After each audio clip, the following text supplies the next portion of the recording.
Assalamualaikum warahmatullahi wabarakatuh. Selamat pagi teman-teman semuanya. Kami dari kelompok satu akan mempresentasikan materi kami yaitu tentang vintage pada perusahaan Dana Mas.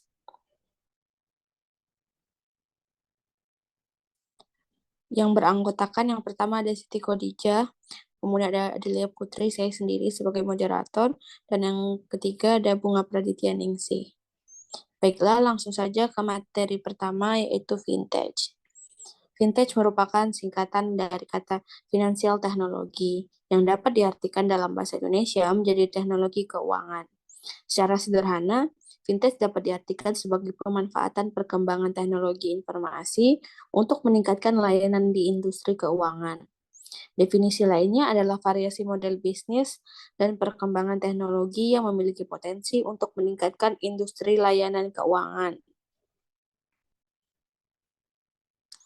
Nah, vintage sendiri ini mempunyai beberapa jenis. Yang pertama ada crowdfunding, yang kedua ada microfinancing, yang ketiga ada P2 P2P lending service, yang keempat ada investasi, yang kelima ada market comparison, yang keenam ada digital payment system, yang ketujuh ada payment gateway, dan yang terakhir ada insurtech. Baiklah, selanjutnya akan disampaikan oleh rekan saya. Baiklah, selanjutnya yaitu manfaat fintech. Yang pertama, perkembangan perusahaan startup. Kedua, meningkatkan taraf hidup. Yang ketiga, kemudahan layanan finansial. Dan keempat, menambah referensi pinjaman berbunga rendah bagi masyarakat. Dan kelima, merangsang angka perkembangan Bitcoin. Dan terakhir adalah sebagai alternatif sarana investasi. Selanjutnya yaitu profil. Dana Mas adalah merek dari perusahaan yang berdiri sejak tahun 2000 dengan nama PT Komunindo Arga Digital atau menurut Raisidin 2020. Kemudian untuk lebih memudahkan konsumen berganti nama menjadi PT Pasar Dana Pinjaman yang berdiri di bawah naungan Sinarmas Financial Service. Dana Mas berkomitmen memberikan solusi untuk para pelaku usaha produktif, terutama usaha mikro, untuk dapat meningkatkan usahanya yang selalu disebabkan oleh alasan klasik yaitu kekurangan modal usaha.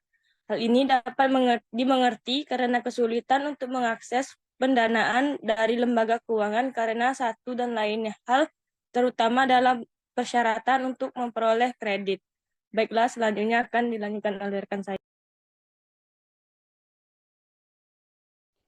Baik, terima kasih sebelumnya. Yang selanjutnya yaitu manfaat pemegang unit penyertaan dana mas. Yang pertama ada pengelolaan secara profesional. Yang kedua ada desverifikasi investasi. Yang ketiga ada bebas pajak. Yang keempat ada potensi pertumbuhan nilai investasi. Yang terakhir ada kemudahan pencairan investasi. Baik, selanjutnya ada kelebihan dana mas. Kelebihan dana mas yang pertama yaitu proses pengajuan yang singkat dan persyaratan mudah. Yang kedua, menawarkan pinjaman dengan bunga rendah. Yang ketiga, performa call center yang bagus. Keempat, akses data pribadi di ponsel.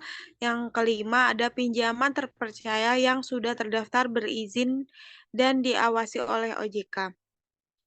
Selanjutnya ada kelemahan dana mas. Yang pertama ada bunga yang besar, yang kedua ada platform pinjaman rendah, yang ketiga rentan nominal investasi kurang fleksibel, yang keempat ada produk hanya dapat diajukan bagi WNI yang tinggal dan berdomisili di Indonesia.